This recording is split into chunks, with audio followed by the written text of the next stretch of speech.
Assalamu alaikum. Bienvenue sur la chaîne Transforme ta vie avec le dhikr.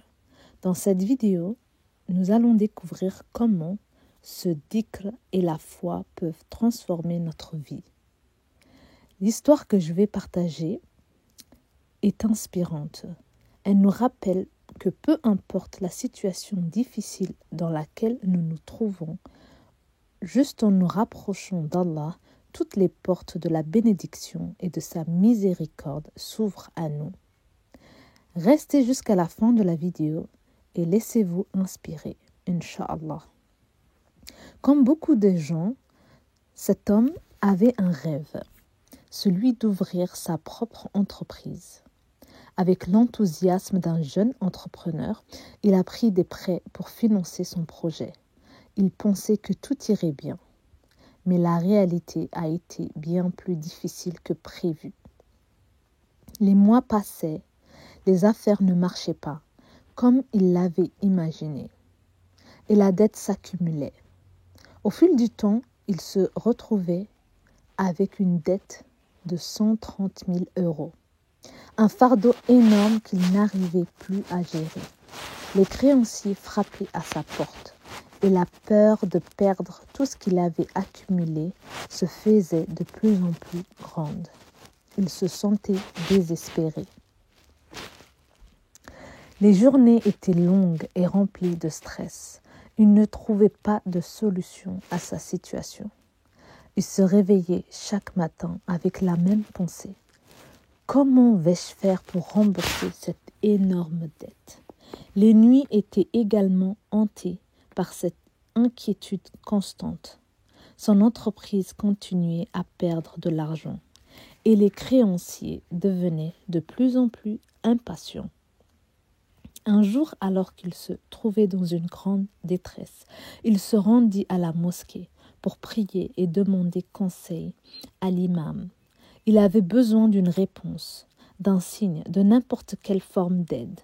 C'est là que le cheikh lui dit: je pourrais t'aider avec 5 000 ou 10 000, mais laisse-moi te donner un conseil qui t'aidera avec ton problème et tous les problèmes à l'avenir, Inch'Allah.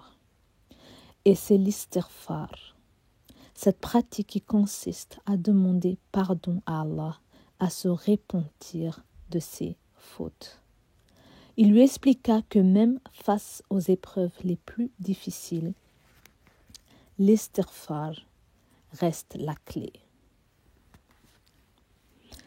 Donc, au lieu de se laisser envahir par l'angoisse incessante, l'homme décida alors de faire l'istighfar, de se repentir à Allah sincèrement tous les jours. Il se levait la nuit pour prier, faisait des invocations et demandait à Allah de lui accorder la facilité, ainsi que la baraka dans ses affaires, et de l'aider à sortir de cette épreuve. Il comprit que son cœur devait être purifié avant toute chose, qu'il devait se retourner vers Allah avec une foi et une confiance totale.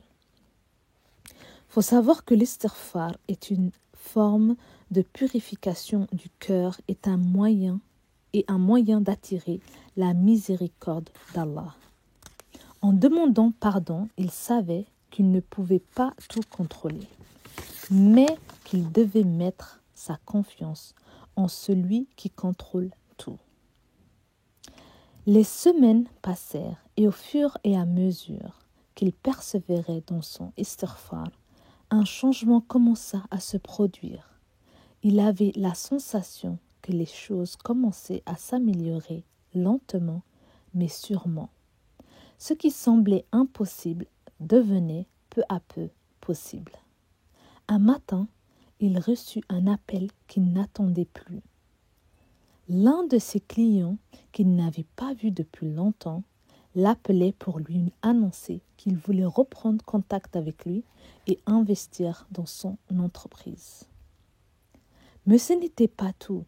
Un autre événement inattendu se produisit. Un partenariat qu'il avait tenté d'établir plusieurs mois auparavant, mais qui avait échoué, fut soudainement réactivé. Le partenaire en question décida de lui accorder un prêt sans intérêt, subhanallah, pour l'aider à rembourser une partie de sa dette. Tout cela pendant que l'homme persistait dans son istighfar chaque jour.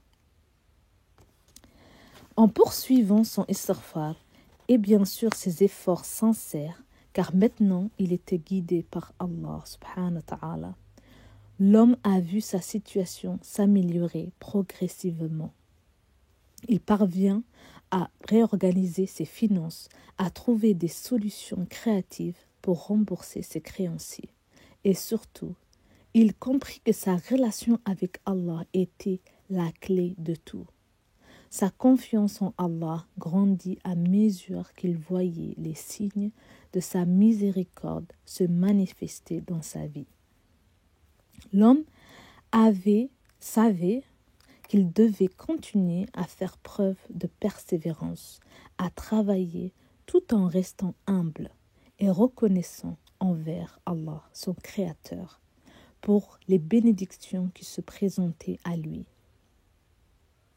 Aujourd'hui, cet homme a non seulement remboursé sa dette de 130 000 €, mais il a aussi retrouvé une paix intérieure qu'il n'avait jamais connue auparavant. Il remercie Allah chaque jour pour la miséricorde qu'il lui accorde et il encourage tous ceux qui se trouvent dans des situations difficiles à se tourner vers l'istighfar. Persister avec l'istighfar. C'est vraiment simple de dire astaghfirullah, astaghfirullah, astaghfirullah. Il conseille à chaque personne, l'istighfar est plus puissant que ce que l'on peut imaginer. Quand tu es dans la difficulté, fais confiance à Allah, demande pardon avec sincérité et il ouvrira des portes que tu n'auras jamais cru possibles. Car avec Allah, tout est possible.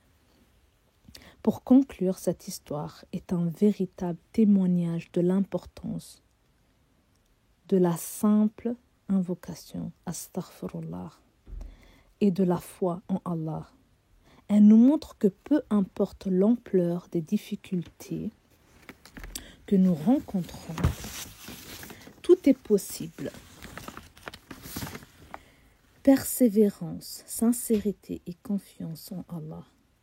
Parfois, la solution ne se trouve pas dans les actions immédiates ou dans des efforts visibles, mais dans la pureté de notre cœur et dans notre soumission à Allah. Donc, gardez toujours espoir.